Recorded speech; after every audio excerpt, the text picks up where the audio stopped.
Every time I've been asked what was the most challenging aspect of mounting the movie production-wise, and I say, oh, it was how we were going to do the look of Mars, the exterior of Mars. I was very concerned that we make it look like the stuff we've seen from Mars already, and it should really look real. It had to be something you believed in, because if it didn't, the whole feeling of the story was destroyed. We were trying to create a very hostile, dry, forbidding landscape that also was compelling in its vista and its size.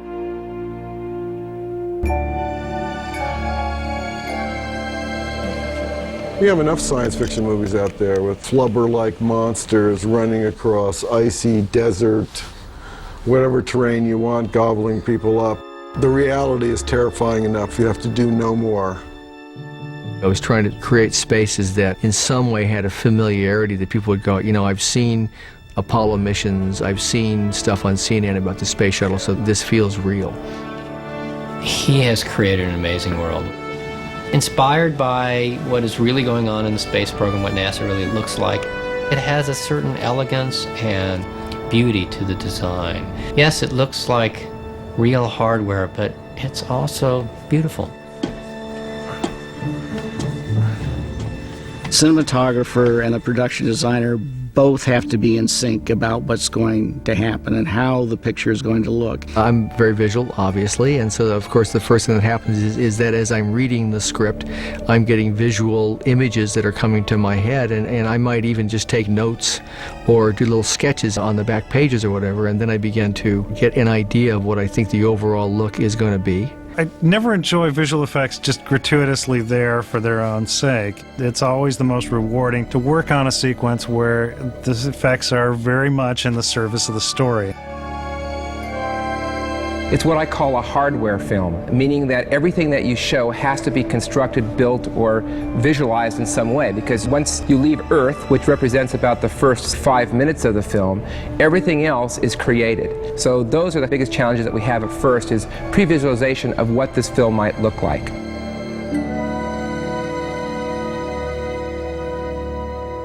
The animatics were a tool for getting everybody on the same page so we knew what we were doing. Part of it was to help Brian visualize the sequences, and part of it was for the visual effects people who would take those images and manipulate them to get the final effect in the visual effects shots.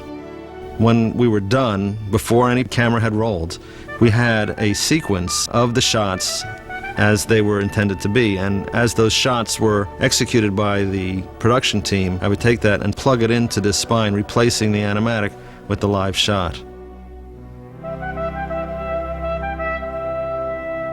These sequences, which take a few minutes to watch, actually took weeks and weeks to shoot. Replacing the animatics, the sequences came to life.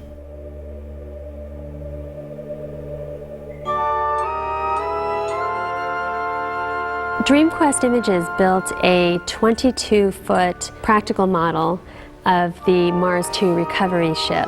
Brian De Palma loves to have those long, sweeping shots. So to get the detail and the perspective on that correct, Hoyt Yateman decided to build that as a practical model. The reason I chose that is because of the length of the shots. Again, we're doing a film that resembles more of 2001, where the shot times run in excess of 30 to 60 seconds in length, which is actually a very long time for today's effects arena.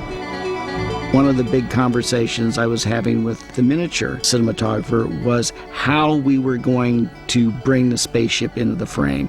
You'll notice in the picture that it very rarely comes in just across the frame. It always came in from a different angle. That was just to add visual variety to the picture, and it's a way of treating the spacecraft that people haven't seen in movies before.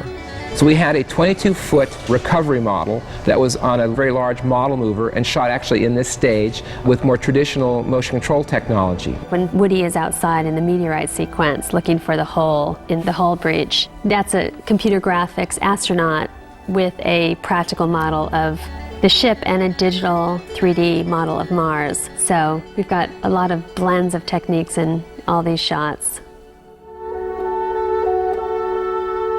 It's always very important to orient an audience in terms of the spatial reality of what they're experiencing. And weightlessness and also no up from down is almost impossible to communicate because we're so used to gravity that we can't think of a world without gravity. The biggest challenge on cinematography for Mission to Mars was weightlessness. You have to show people in relationships to the set that makes the audience feel that they're weightless. And the way we did it was that you never did anything that was level. We would hang people upside down, we would use the camera upside down, we would always move the camera, and that gives the audience the feeling of weightlessness. You all right? It's hard. And these shots in zero-G are very difficult to accomplish. You have to hang actors by wires in suits that are uncomfortable. If you have an actor who has a tobacco habit, which we did, they would have to be cut down every 40 minutes or so and let outside so they could have a smoke. Bathroom breaks had to be coordinated, and it's a big deal to get somebody out of the suit just for that. And it was a very difficult process to shoot all these sequences of the actors in the suits. We had always envisioned the idea of a section of the spaceship that went to Mars having artificial gravity. First of all, we thought it would look cool. And second of all, just from a production point of view, we didn't want to have to shoot the entire second act of the movie with the actors constantly on wires. The Wheel of Cheese was a cylinder set. Gary Ellendorf, our special effects supervisor, he built a steel framework for us, and the set fits inside, and then the whole thing rotates. It's 36 feet in diameter, and it weighs approximately 66,000 pounds. It's basically a friction wheel on a gear-reduced hydraulic motor. And it needed to be built in a way where all the pieces of it worked. The lighting needed to work, the set needed to work, the actors needed to be able to walk completely around inside it. If you're in a space station or you're in a spaceship, you're going to see all the walls and all the ceiling. There's no place to put any movie lights, so you have to build in lights. And the lights have to seem logical, and they have to be in the right place to also have dramatic effect. They had to light the people in the sets so they looked good. They had to seem like they belonged there. Everything had to have its own logic, so it didn't disrupt from the dramatic flow of the picture. And then Brian designed a shot, one of his classic long tracking shots, that hopefully would show the audience how this set worked. And that's the shot where the camera pulls out from the center and drops down, and we see Connie at a certain station. We hear the music start to play, and she starts to walk out, and then we see Jerry, and then we see Gary as we pick up and come around. We had a device called a Super Technicrane that Panavision rents, and we had a special camera head that had 4 axes. You could pan it, you could tilt it, you could turn it around, and it was shooting straight down. You could shift it from side to side. And watching the crane work to follow these different people around while this huge set was rotating at about 6 RPMs was as much of a ballet. I mean, it was like watching the guys move the crane back and forth and watching the operator changing the head and all that. It was really inspiring. And for that shot, which we rehearsed for a day, the mechanical effects people had to figure out a way to rig the actors into the set. The guy who had it tough was Gary, because in that shot, he never gets up. So he's strapped into his chair, and he just goes round and around and around while we were shooting. That shot took a day to shoot. It is much harder to do long sustained takes, but I also think it's much more satisfying because with a long take, you can let the actors interact with each other. You have the actors' timing that you don't have when a sequence is cut up, and their relationships with each other is a much more interesting thing to do.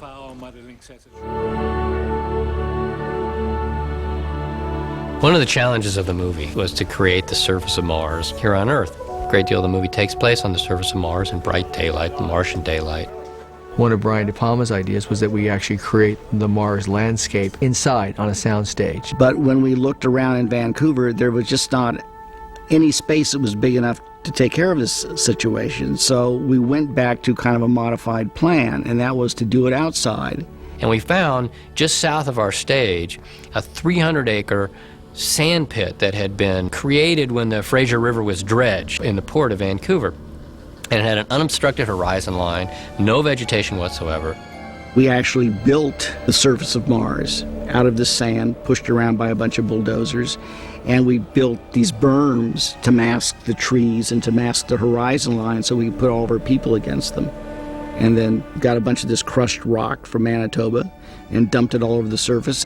We brought in different types of rock, volcanic rock, bigger rocks, that hopefully matched what a Martian terrain would look like. Then we stabilized it all with this gray concrete that was the color of Mars.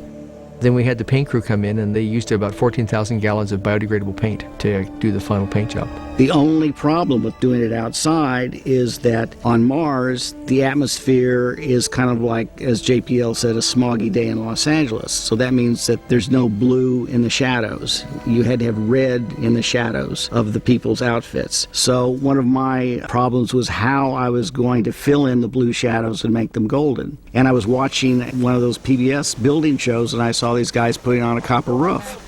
And I went, wait a minute, if I got copper reflectors and put them into the blue shadow area, it would just fill it right in. We made regular movie reflectors out of copper, and we just used the reflectors to fill in the shadows. And it worked wonderfully. Of course, every time we shot, any shot, we had to digitally treat the sky, the background. How do you create a Martian sky? Well, when you're inside a set, we had large painted backdrops. But outside, there was really nothing we could do, so it was decided DreamQuest was going to have to digitally alter the color of the skies. We worked very early on with Matt Golembeck from JPL, who's head of the Pathfinder mission, and he was extremely helpful in giving us real information on what the skies of Mars look like. I tried to orient most of the shots so we were in backlight so the sky would be washed out. Then the visual effects people could change the sky. We also tried to put the astronauts' heads and any big elements below this horizon line so the effects people would have a very sharp line to work on, so they wouldn't have a lot of detail work in their matting system. So a tremendous amount of digital work had to be done in extracting the edges of the mountains and the sets and then replacing that with a sky that was artificially created. That's a long, endless process of tinkering with it to make it look real and authentic and at the same time dramatic. Brian wanted our first shot of Mars to be stunning, to be a broad vista. So it required a lot of matte painting work as well as computer graphics work. So what I call it was something from nothing. Many times, even though we shot on a set, what you see is 90% created in the computer. So in this case, it was a lot of pre-planning and pre-visualization that allowed us to actually go through and execute this. Then he came up with the idea of intercutting Gary Sinise's character, imagining himself putting the first footprint on Mars, which he was not going to do, to cut to his point of view of his foot on Earth to the same point of view on Mars. And it was a complicated shot because we had to shoot a little piece of ground of the Ares 8, the remote-controlled Martian vehicle, and pull back from it. As the little Ares makes its way out toward the distant horizon, the camera tilts up and looks, and you get your really first view of Mars. That was a difficult shot to do because obviously, again, we're working in a limited location where we have a small area, maybe of 100 square foot, that's been dressed to look like Mars. Yet we want to produce this 100-mile visibility of this huge expanse. Then later back at DreamQuest, what we did, using 3D, we built geometry, in other words, physical pieces that exist in the virtual world where the mountain peaks and where the boulders would be in 3 space. And then using illustrations and photographs, we actually map those images like decals onto those virtual shapes, producing a 3-dimensional environment that's actually made up of paintings and photographed images. And so some of our matte paintings are put together using rocks from Jordan, terrain from the Canary Islands, and paintings from someone's imagination. I think the biggest challenge on Mission to Mars was the creation of the vortex sequence. And the reason for that is that we're creating a completely synthetic environment. This is a sequence where there's a raging sandstorm, rocks are flying, ground flow is happening, astronauts are being sucked up into tornadoes. Most of it, if not all of it, is done in the computer. We wanted to make it look as organic as possible. Like this was an act of nature, but it was also a scary creature-like essence to this effect. The vortex was rendered to be a predator. It starts out as kind of a curious entity. One of the images we were using was War of the Worlds. If you look at the sequence where the canisters land for the very first time and the little probe comes out and kind of looks around, that image, kind of a serpentine image, was something that Brian was very fond of. DreamQuest had a program which I think they had designed for Armageddon called the Hookah program, which is a particle system CG software program that worked exactly perfectly for designing and executing the vortex. The Hookah software was the particle renderer that was used to actually create that. Creating particles in a computer where you have literally many, many millions of particles that have to be rendered. These renders take anywhere from maybe 7 to 2 weeks to render. That's another big challenge. You have supercomputers running something for 2 weeks to get something out. So it becomes very difficult to light, it becomes very difficult to animate and to give the final look until you actually do it. In this shot, an astronaut gets sucked up into the vortex and he gets spinning around. Obviously, stuntmen love to do stuff like that, but with the way this guy spins you, there was no real practical way to do it. So for this thing, we used a CG astronaut because it might have been too dangerous to use a real stuntman. It's intense, it's dramatic, it's surprising, it's scary, and it's completely invented from the filmmaker's imagination.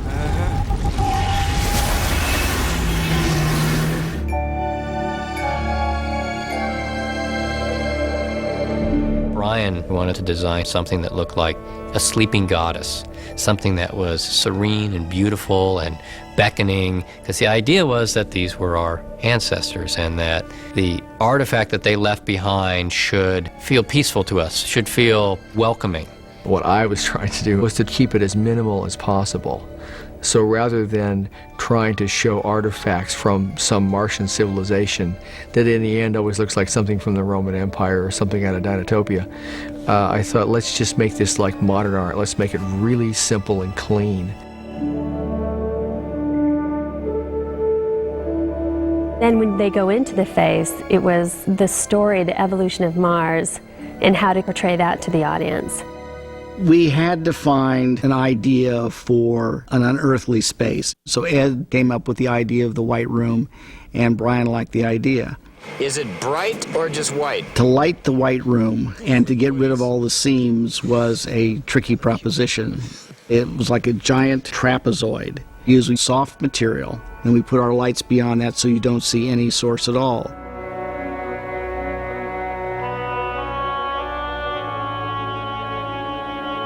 In the planetarium scene, what we had to shoot with was basically a large black stage with a shiny black floor. The part that we added was the starfield background, the planets and the rings, and the Martian that appears. And we played with different versions of that. Are the planets going to look real? Is the Martian real? Is she a spirit? Is she a hologram? Brian had an image of this Martian, of this very tall, thin, elegant, friendly figure. One of the constraints on the design of the Martian was that she had to look familiar. She had to look sort of vaguely human because we have this genetic link between the Martians and the humans. So we kind of toyed with the alien a little bit. I mean, she's very sort of realistic and she cries, and yet she doesn't have skin, she doesn't have pores, she doesn't have breath. So it's sort of, what do you want her to be?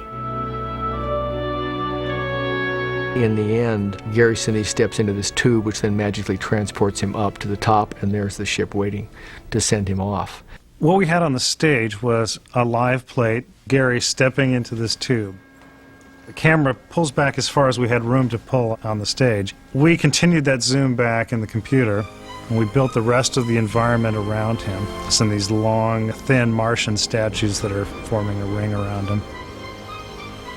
We had Gary rising up in the tube. We had the Martian ship up near the ceiling, big sort of swirling vortex of energy around that. And then as Gary gets up into the ship, the launch sequence really begins and we start to disintegrate the shell of the fins. The shots in the launch sequence consist of several elements. To start with, we have the face, which was computer modeled. Then the face had to be procedurally broken up into thousands of little fragments. Then there's a swirling vortex of energy that's created with a custom particle system that we developed. Brian saw the Martian ship as being almost like a Brancusi sculpture with this gold finish. And to get that particular look is most easily achieved with computer graphics, especially in the launch shot where we had thousands of the ships launching simultaneously. I'm very proud of the look of the movie, the fact that we've created this world, both a NASA real world, a Martian surface world, and a fantastical world. Each and all of them have a visual impact on the audience and hopefully take the audience someplace where they can't get otherwise. was really trying to portray these amazing type events that were taking place, kind of spectacular things like vortexes and meteorite showers and the end of the Martian civilization, in a way that people would believe, and at the same time make an interesting visual film that was something different that people hadn't seen. The picture's a very sweet picture. It talks about tráilers. loyalty Visita mi and canal. commitment. If everybody would be a little more loyal to the Earth and to the universe, maybe we wouldn't be in such a mess that we're in now. There are people who would give anything to go to Mars. This is a story about people who are like that. They are explorers.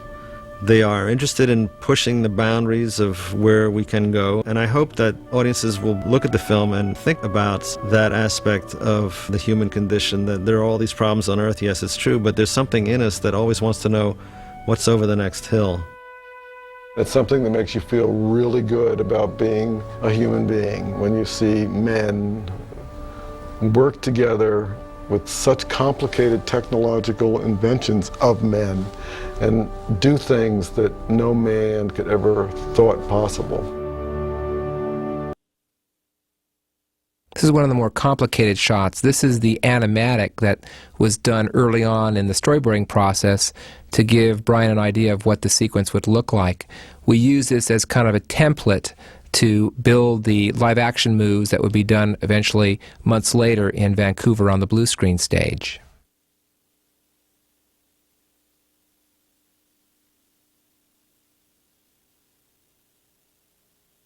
This is a graphic representation of how the scene was done. You can see the motion control camera moving toward the astronaut in the airlock set, along with the outer ring carrying a big light that was used to light the sequence. Big light. I don't know how big was it. Was it 20K? No, it was a 5K. 5K. This is the model photography that was done. Again, we're playing back a master move that was done virtually. This is a model photography shot on the motion control stage.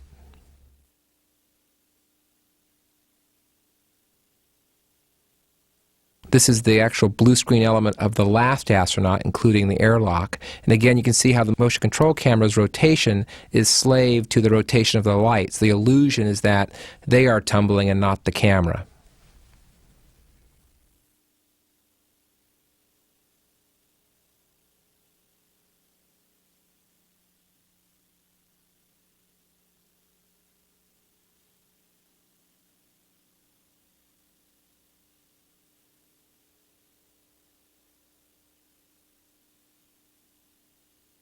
Here you'll see the elements come together, the star field, then the CG door frame, the debris. Then you have the foreground astronauts, each one is separate, being matted in front of the other. Eventually the model ship, and then the umbilical cord that's done with computer graphics to tie them together.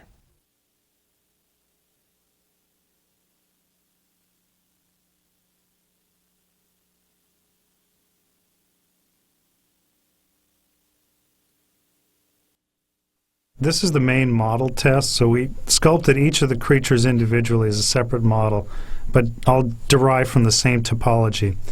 That means that each one of them actually has 2 arms and 2 legs and a long tail and a long neck, and then to make all the different creatures, they were sort of squished and mashed in and resculpted to be the different creatures, but they all start from the same topology. This is a simple test transitioning between each of the individual creatures to make sure that the in-betweens would work. These are individual animation cycles for the different creatures. To start with, this is how they were animated. Each creature was animated separately, just doing a walk cycle.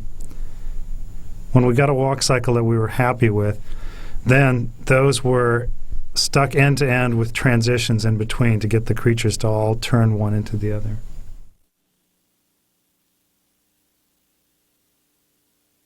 Not only did all the actual geometry of the body have to be compatible, but all the skeletons had to be compatible with each other. So in fact, they're all actually the same skeleton. The joint lengths are all scaled appropriately to work for the different creatures. So this represents all the different models with all the different shape changes applied to them. And as you can see, some of the creatures on either end look pretty strange. But we have all of these creatures present in the animation file with all their animation shape changes rippling one through to the next. This is the master animation file for the evolution shot. This is just a gray plastic render to let us see exactly what the creature is doing and to determine that there's no foot slippage. Then this animation was replicated dozens of times throughout the sequence with small time offsets to represent the whole crowd of creatures. Here are some of the elements that go into making the shot of VA-28. This is the dust element, Tus tráilers. Visita the mi gritty canal. sand element. This is the live-action plate that was shot. This is what we started with. Here's the roto putting them on black. Again, you can see the 3D elements that we're adding to the scene. We actually photo-roto a CG astronaut into position so the material flows around it. And this is the composite. Jim McConnell is, you know, the ultimate kind of pilot. He's got a great journey. It's and I think ultimately it satisfied something in me that maybe wasn't satisfied when I worked on Apollo 13, which was that I get to go into space in this movie. It's I get to go on the great journey. Oh, well, having worked on Apollo 13, I was able to spend time with Dave Scott and Jerry Bostic, Jerry Griffin, some of our technical advisors on that, and learn as much as I could about the space program at that particular time in the late 60s, early 70s. And that was very, very, very helpful in coming into Mission to Mars. I got to experience zero gravity. Which by going on the KC-135, which was helpful because I'd actually been in zero gravity, and we have a lot of zero gravity work to do in Mission to Mars.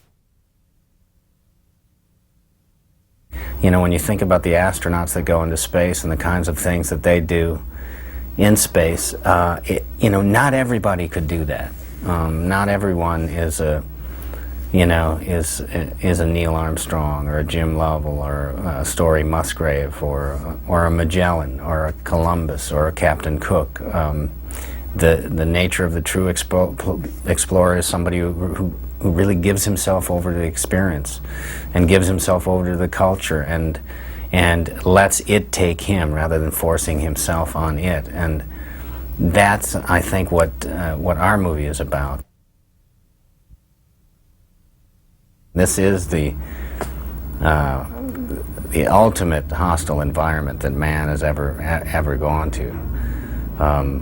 It takes a certain kind of individual to be able to step onto a spaceship and journey 9 months, hundreds of millions of miles away, stay there for 6 months, and then take the journey back. I mean, what's required of a human being is the ultimate test, and that's what Mission to Mars is all about.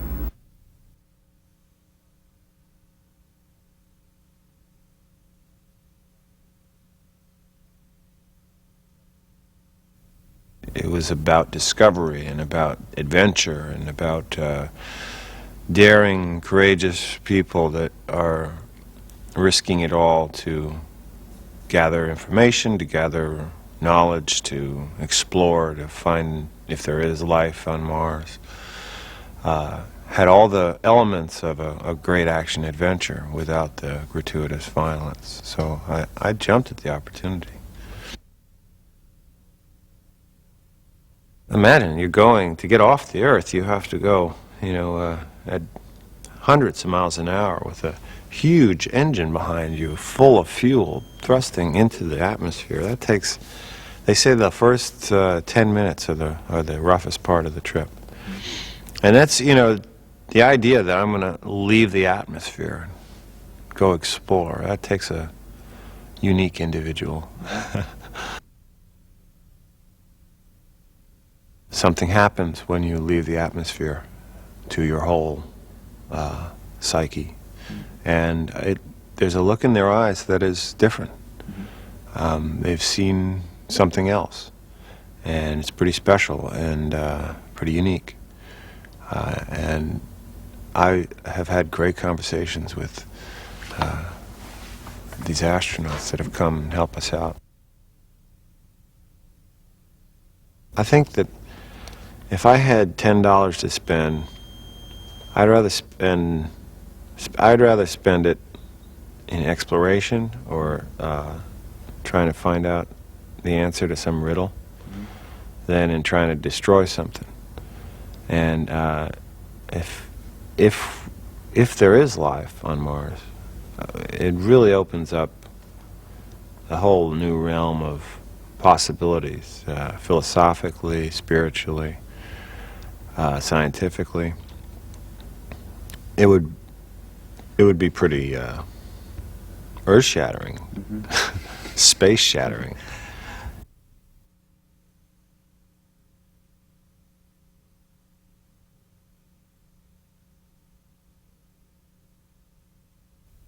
What drew me to Luke was that he was going to change 180 degrees from the first time you see him.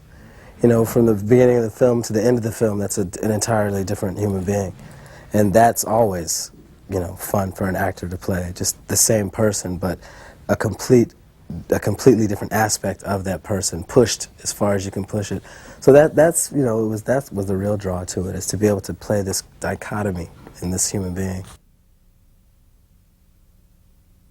These guys are the people who have seen storms from space, and, you know, have seen the Great Wall of China from space. I mean, they have these perspectives that no one else has. So they have a shorthand, I think, and they have an understanding. And it's a small club, you know. It's a very exclusive club. He's had a year to wrestle with what this anomaly is, this sound that's emanating from it, what that sound means, and what they're there for. And he really, Luke is really the character who figures out what this audible message is. To me, it's about exploration and going to the furthest degree. And once they've gone to the furthest, all they find out is that there's more beyond even what they could have imagined. You know, once they think they've found the end, they've just found the beginning. So it's sort of a never-ending kind of a, you know, cyclical journey that they realize they've been on, which is, you know, kind of philosophically really exciting, you know.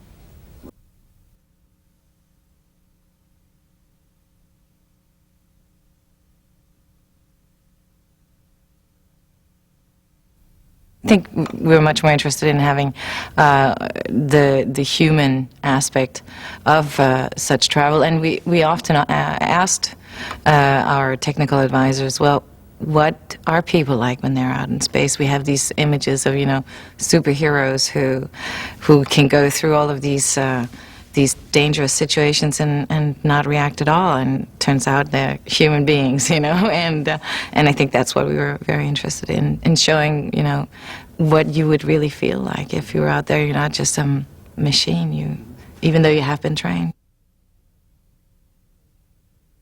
We are in a space station, which is already up in space, just above Earth's atmosphere, and we are training, continuously training, as a story told us. You know, their thing is to train and do things again and again and again. There are procedures that have to be repeated endlessly, so that they are like choreographies that have been melted into your body. You can no longer even get rid of them if you tried. They're part of your sleep patterns. They're part of everything you do. And that is what we do there. We continuously go through these procedures so that in any event, in any circumstance, we would be ready. So I don't know if anyone can imagine, I mean, just being alone on Earth, but being alone on Mars, not knowing whether your food supply is going to run out, your water, your oxygen, what's going to happen to you? Is anyone going to come get you? And this mystery that just keeps on haunting him.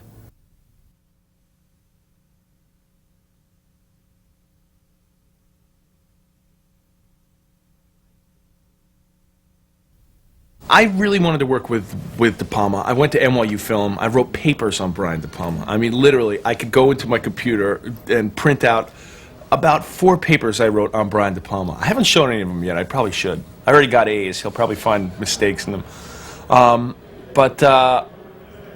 So I really wanted to work with Brian D. And what attracted me to the script was it's not your typical sci-fi film. The second I get in that spacesuit and they fly me up, first of all, the spacesuit gets very hot when you're in it for 2 hours because your water becomes warmer.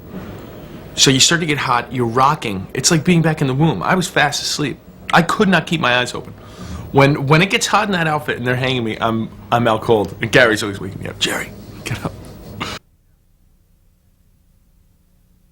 When anybody asks me science questions, I say, you gotta go talk to Gary. Okay, so if you want to know what I do scientifically in this, you gotta talk to Gary, because he knows better than I do. Anytime I have any kind of scientific question, I know we have these guys, Story, Musgrave, and a lot of these NASA specialists, I really prefer to just go right to Gary. He knows. He's intelligent. He's smart. He's a lot smarter than I am. I'll tell you what I'm most amazed about Brian De Palma is how smart he is. He's a perfect director for this, because he's really, really well researched in this, and I mean, between he and Gary, we don't need any NASA specialists around here. Those guys know it all.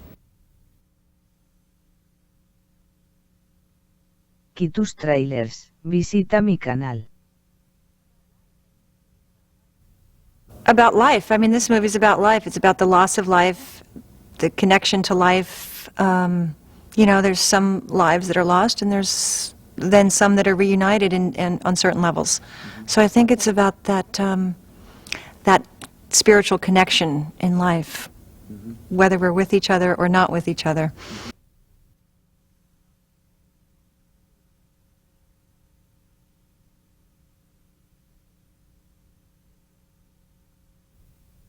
What attracted me about this material is that it's all very scientific, and the catastrophes that happen in space are like the size of like a pinprick, and you know, the whole mission can be lost.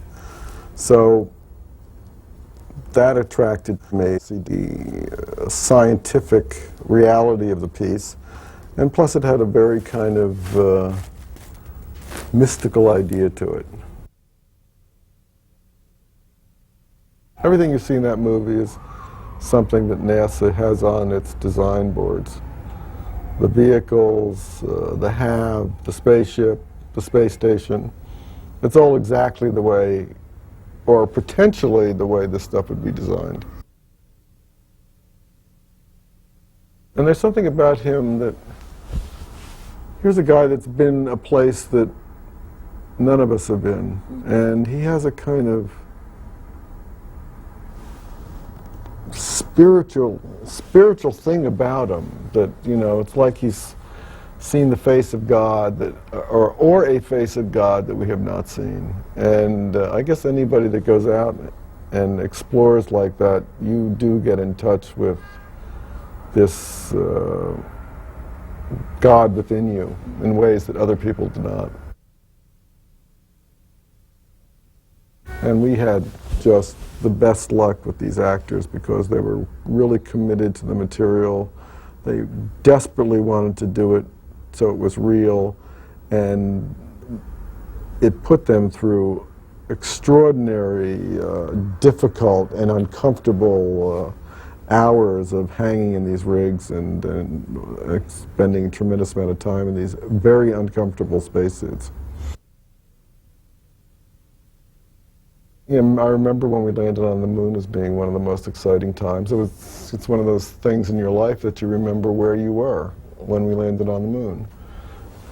And it's something that we can all get behind. It's something everybody can believe in, and it's something that makes you feel really good about being a human being when you see men work together with such complicated technological inventions of men and do things that no man could ever thought possible.